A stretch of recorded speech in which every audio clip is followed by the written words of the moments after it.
It's The World This Week. The World This Week in partnership with The Daily Beast. Daily Beast world editor Nico Hines graces us with his presence from London. How are you?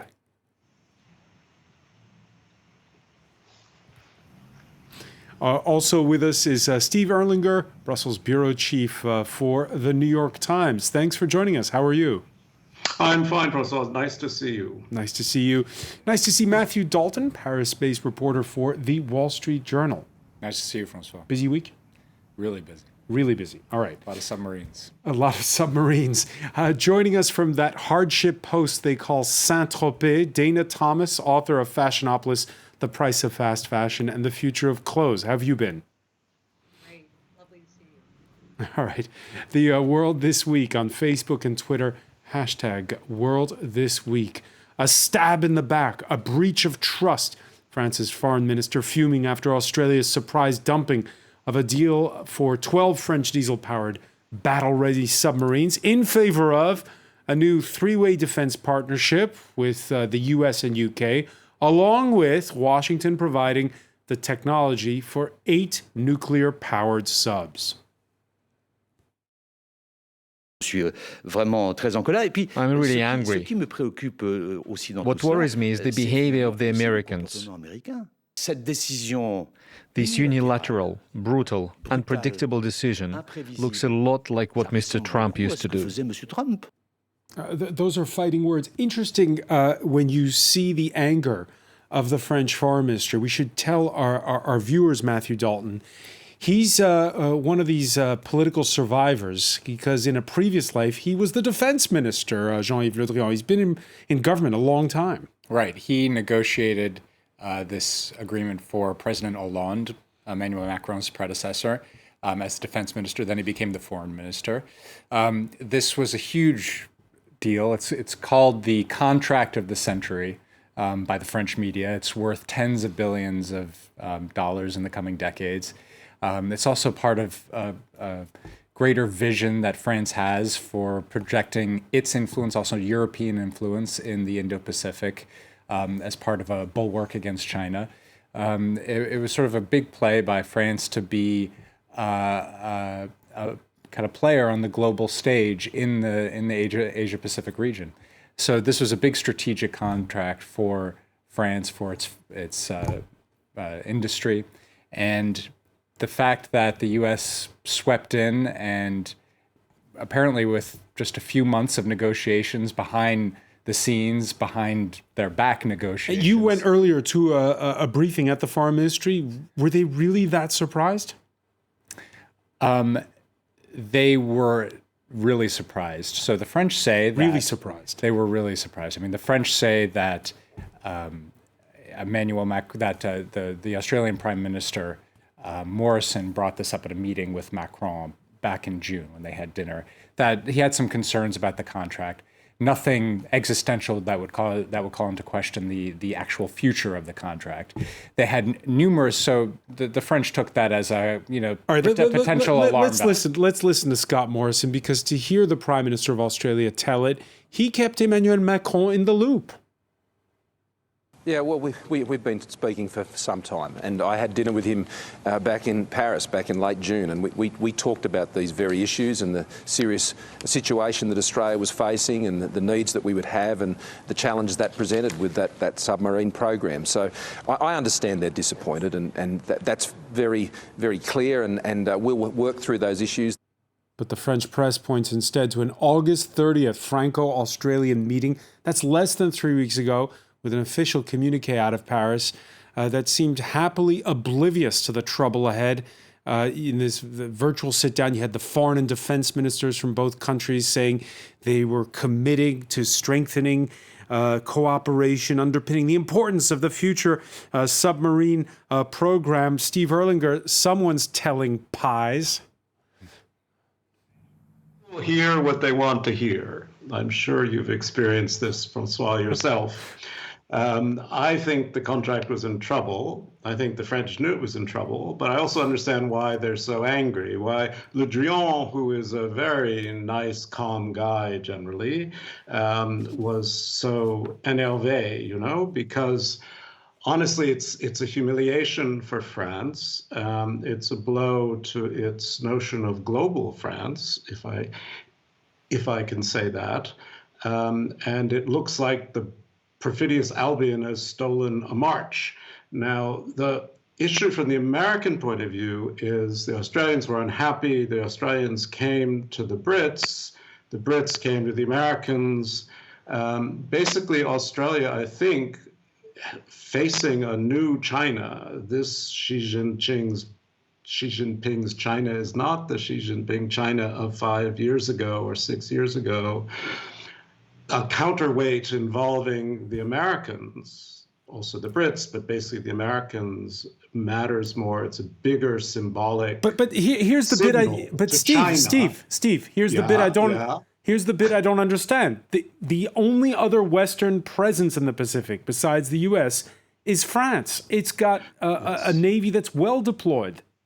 Yes, but I mean, this is, part of the question, which is the Americans actually are allies of the French in the Indo-Pacific, in the Sahel, in NATO, in lots of places, right? But the Americans do not want to share nuclear propulsion technology with the French. So in this thing, they limited it to Five Eyes. Now, why the Australians did this, you'll have to ask the Australians, but the Americans feel they were helping an ally when they were asked. It wasn't their idea. And they've got, again, emotions are obviously very high. I think the other thing France has to be careful about is trying to turn this into leverage for strategic autonomy inside Europe, because there are a lot of Europeans, quite honestly, who see this as a bilateral French problem, not a European Union problem. But we'll see. It feeds on Afghanistan. It feeds on the sense that the Biden administration may not be as competent as we all hoped, but also that it's not much different, that what Macron describes as the strategic shift of America going back to Obama and even before, certainly through Trump, which is America spending less time worrying about its allies and more time worrying about its own interests, that narrative will gain strength. All right, and there's something else that stings for the French. Le Monde reporting that the new alliance and all it implies was brought up in a three-way side meeting at the June G7 summit in Cornwall back in June. All the more humiliating that France's President Emmanuel Macron was probably in the next room when these pictures were taken. On Thursday in the House of Commons, Boris Johnson insisting France is still a vital defense ally. However, AUKUS is not intended to be adversarial towards any other power, Mr. Speaker, but it merely reflects the close relationship that we have with the United States and with Australia, the shared values that we have, and the sheer level of trust between us that enables us to go to this extraordinary extent of sharing nuclear technology. So let's see, Nico Hines, shared values, sheer level of trust. Is there not a shared values and sheer level of trust with the French? Well, I think in a word, no. Britain and Australia does have a huge record of sharing everything. And this Five Eyes thing, something I've looked into a bit, that's been going on for almost 100 years, not always called Five Eyes, but the idea of sharing intelligence between Canada, Australia, the US, is something that's so firmly embedded within these intelligence agencies that there really is no way that these countries like the US or Britain would share their very top level technologies with anybody outside of that small group. And as much as the French are stomping and kicking their feet, the fact is that's just never going to happen. And the UK, you could say, the big winners of this new alliance. Absolutely. Just when it looked like Britain had been kicked out of every important club going, finally, Boris Johnson's luck has come in again. And let's be under no mistake, Boris Johnson is not the architect of this. He's not the genius behind it. This is something that just seems to have happened. And once again, suddenly Britain is back in the kind of top echelon of the clubs where it wants to be. And as you were talking about before, the French in the Indo-Pacific, sure, they are there. But there's only one superpower over there, apart from China, and that's the United States. And that's the team that everybody wants to back them, even if the French are suggesting that Biden is just Trump Mark II.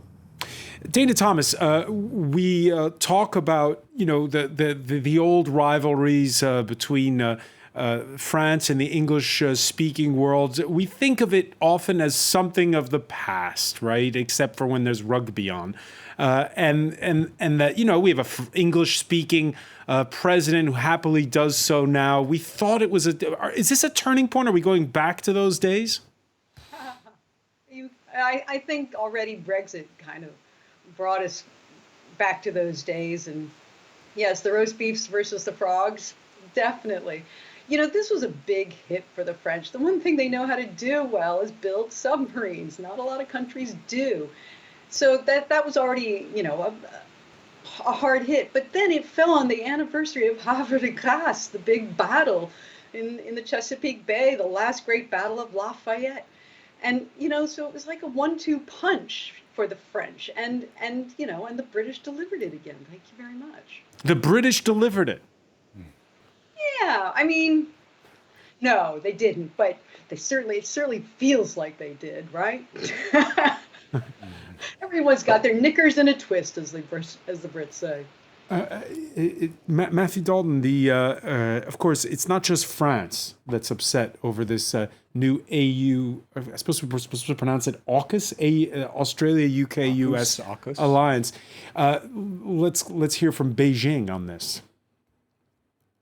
The relevant countries should abandon their zero-sum thinking from the Cold War and instead narrow geopolitical concepts, respect the wishes of the people in the region, and do more things that can lead to regional peace, stability, and development. Otherwise, they'll shoot themselves in the foot.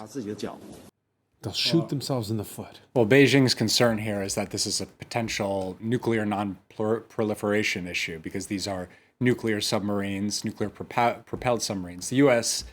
Says these are not going to have nuclear weapons, but it's a fact that submarines that do have nuclear propulsion, they can stay out at sea for much longer. They can go pretty much indefinitely from a fuel standpoint. They are more suitable to carrying nuclear weapons. So China looks at this, sees that that the U.S. has shared its nuclear capability with its transatlantic allies in Europe. At some point, does it share its nuclear capability with Australia? Is it a point of no return? Because you remember the row between Australia and China when Scott Morrison talked about COVID originating inside of China, and this is a country. China amounts to what, 35% of Australia's total exports. So, how much leverage do the Chinese have in all this? Well, they have a lot of leverage, but I think Australia has realized that its relationship with China is potentially deteriorating to a point of no return. They've imposed all kinds of trade sanctions on the Australians in response to the COVID comments, in response to other things.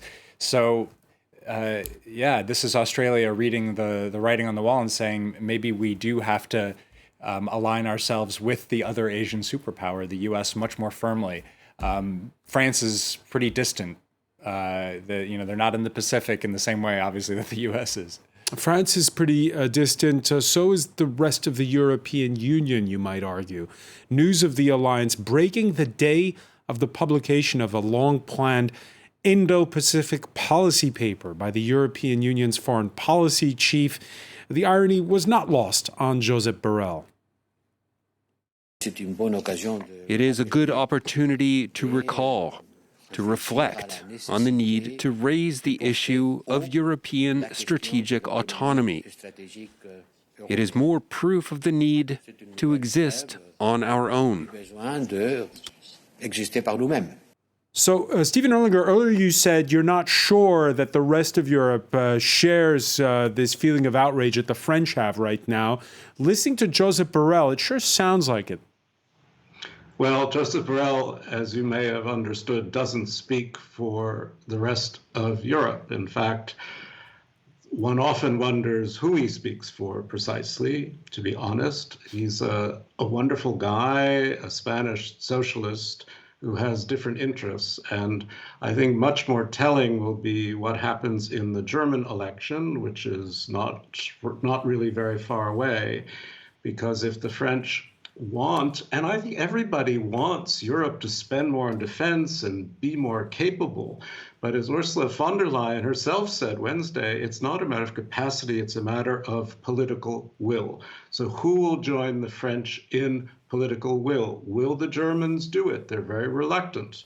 They've been very reluctant. Will the Poles join the French? They want to stay with the Americans. Will the Italians? I mean, this is part of the French problem. I think part of the worry in Paris, quite honestly, is to being isolated, to be left alone while Britain goes with America, and they're in a Europe which is not very militarily conscious. Do people want to spend 3-4% of GDP to create an autonomous European military?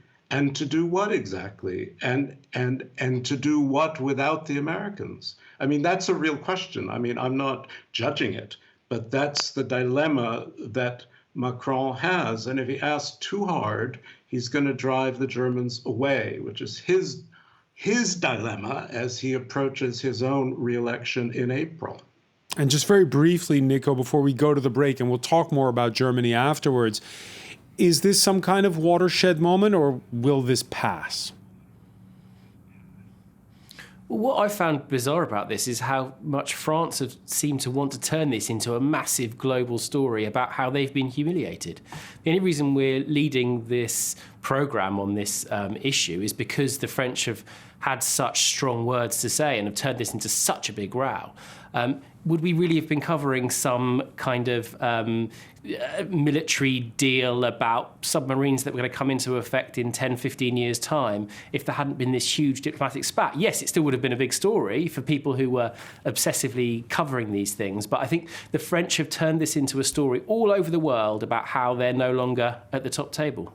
All right, we'll pick up on that when we come back. Stay with us. You're watching The World This Week.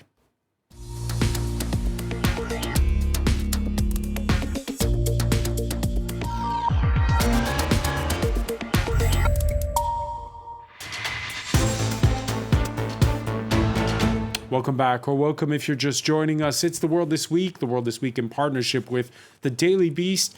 Nico Hines, Daily Beast World Editor, joins us from London. Welcome back as well to Steve Erlinger, Brussels Bureau Chief for The New York Times, Matthew Dalton, Paris-based reporter for The Wall Street Journal, and Dana Thomas is with us from Saint-Tropez on the French Riviera, the author of Fashionopolis, The Price of Fast Fashion, and the Future of Clothes. The grumblings in France over that over the Indo-Pacific follow, we should say, the misgivings that we have seen in recent weeks over what NATO allies perceived as a rushed U.S.-led exit from Afghanistan. Now, defense was definitely on the menu as Emmanuel Macron Thursday evening hosted a farewell dinner for Germany's Chancellor of 16 years, Angela Merkel.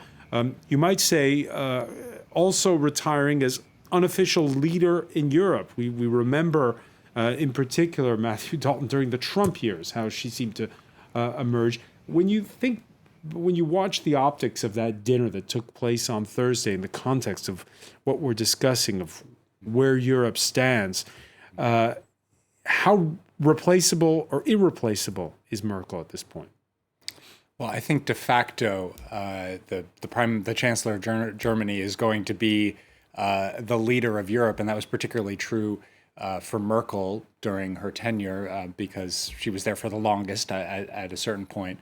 And there were issues, the biggest issues that she dealt with, the Eurozone crisis, for example. That was something where Germany held all the keys to the solution. They had the money.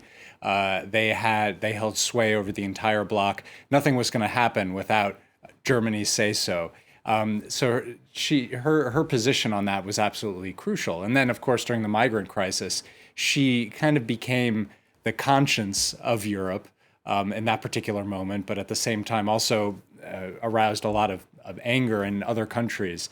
So she's always been at the center of the biggest European debates since she's been chancellor. But that sort of comes with the territory of being the chancellor of Germany, the biggest economy in Europe, the most populous country in Europe. So clearly, whoever succeeds her is going to be absolutely crucial to where Europe goes in the future. And it seems, for now at least, according to polls which have proved unreliable in the past, that the ticket to victory is to, well, the candidate that's the most like Muti.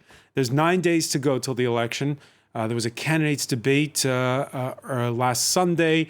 Right now, the latest debates have the Social Democrats ahead with current finance minister Olaf Scholz leading the uncharismatic successor to Merkel as leader of the Christian Democrats, Armin Laschet.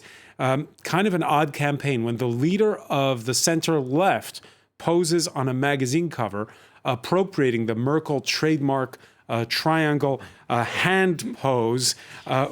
He's not from Merkel's party. What does that tell you, Dana Thomas? Well, I think I don't know. I don't know. It's incredible though. 16 years with the same leader in Germany, and we're having trouble now imagining the country without her. I know it, and but we go through that every time with a leader who's been in power for a long time. I remember when Mitterrand came after 15 years of no. I mean, how long 14. Was Mitterrand president? Most of my lifetime, it seems. And when he left, we thought, how could the country carry on? I remember after 8 years when Reagan left, and we thought, how can the country carry on? It feels like a big hole is left. And you think, who can actually really replace them? You can't replace them. You just have to move on. That's, how we go onward and forward with new ideas and new people. New ideas and new people. And we heard Matthew Dalton describing how the challenges of Europe, she's been at the center of dealing with them, everything from the financial crisis all the way to the COVID pandemic. And we saw with this Wednesday, the State of the EU speeches, Europhiles look to it as something important, a weather vane of how much Brussels matters, in this case Strasbourg, since that's where the speech took place. A full house for Commission President Ursula von der Leyen's speech. However, let's perhaps not oversell it. Images of Competition Commissioner Margrethe Vestager knitting during the speech have emerged. What do those optics tell you, Steve Erlinger? Well, they tell you that she likes to knit. She's always liked to knit. But she and Timmermans are both very powerful vice presidents who kind of run their own shows. I mean, part of the problem Ursula von der Leyen has had is she was kind of parachuted in, partly because of Emmanuel Macron, as a sort of compromise over probably better experienced European candidates, including those two. And it's a commission that's a bit divided. But everyone is definitely, without question, waiting to see who will emerge, what kind of government will emerge inside Germany. Because, of course, we're dragging ourselves toward this vote. Then we're going to drag ourselves through coalition negotiations, which are going to take weeks and weeks and weeks, because it's likely to be a three-party coalition. German friends say to me, it's going to go fast this time. We may have a government by Christmas. Well, Christmas feels a very long way away. Last time took 6 months. And if you have a chancellor, even if it's Scholz, who is a very decent guy from Hamburg, was a mayor of Hamburg, if he wins and if he's in some sort of coalition, he's going to be a very French-facing, pro-European guy. He's very close to Bruno Le Maire, for instance, the finance minister. And let me just ask you. Let me just ask you on this, Steve, because it was a survey done by the European Council on Foreign Relations, the think tank, and they asked citizens across the EU, would you rather have a German or a French leader? And they all answered they preferred a German leader, and even the French preferred a German leader. Does that say more about Angela Merkel or Emmanuel Macron? Well, I think it says something about both of them. I mean, Angela Merkel will be hard to replace, but no one will have her stature right away or her experience. And personally, she was very diligent. She mastered her files. She was able to create compromise. There was a personal element as well as a German chancellor powerful element. The problem with Macron, everyone respects him, he's really smart, is he tends to have these big ideas and go marching off and look around and there's no one behind him. And what he has to learn to do, which I think everyone understands, even Clément Beaune, is to create alliances the way Merkel did to get things done. And one of the biggest alliances he's going to have to make is with the new German government. I think he would prefer Scholz. Laschet would be fine. Laschet's from Aachen, which is very close to France. They're both, perfectly decent, rather boring people, and they are bound to have a sort of split government, which will seem very stable, but we'll have a very hard time if the Chancellor Party only gets 25%. Which is what surveys are suggesting. Exactly. Well, right, Angela Merkel used to get 40%. Right. So that makes a big difference. It's going to be a relatively weak German government that is going to have to compromise to create a coalition agreement. And then I think nothing much will change. Frankly. All right. So the prospect of boring leaders in Germany, it's never boring at number 10 Downing Street.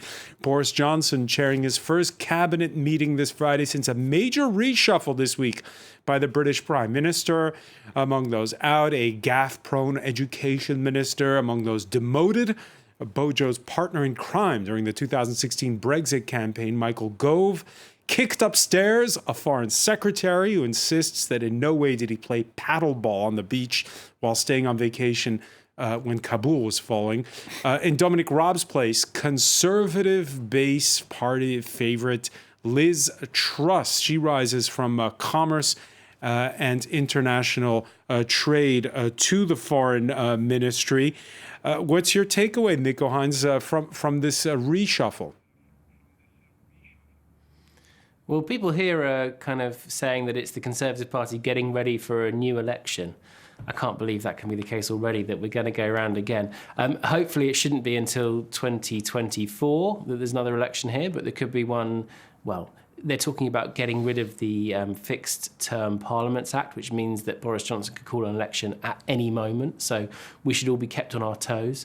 But it's definitely quite an aggressive reshuffle, and interesting to see that he's got rid of the two people that have had the most negative headlines in recent months.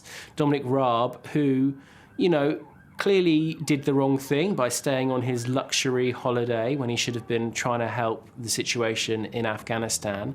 But you have to remember that he was told by his boss, Boris Johnson, that he was allowed to go on that holiday. And Boris Johnson was also on holiday at the same time while Afghanistan was falling into the hands of the Taliban. So it seems like you can cozy up to Boris Johnson, you can get a certain distance, but as soon as you become baggage, don't expect any loyalty. And what's your feeling when you hear the rest of the panel talking about the intricacies of European politics? When you have this reshuffle this week, Nico, do you feel as though there really is Britain drifting further away from the continent? Yeah, I think that's probably what the current government would like to think. And, we've had stories this week about how pints are going to be allowed to be called pints again, which seems odd since pints of beer have always been called pints of beer all along, even though we were lashed to the terrors of Europe. But I do think that that's a narrative that this government is trying to portray and to continue because they want to still run on that issue at the next election. But I think after that, so if we can look forward to the middle of the 2020s and beyond, I think then we'll probably settle into a more friendly system where we can be basically what we were before, which was kind of half in and half out. All right, for now, it's definitely not half in, half out. There's plenty of regret over Brexit from many of Britain's flagship businesses. This week, that stealth weapon of British soft power, the food and clothing chain Marks&Spencer, closing 11 of its 20 stores here in France. M&S, as you can see from these images, unable to export enough of such British staples that Parisians secretly sneak, like cheddar cheese and curry dinners. It's a pity because it's a shop that had very good products. I had already noticed for some months that the shelves were short on stock and that a certain number of goods had unfortunately completely disappeared. Dana Thomas, the writing was on the store shelf?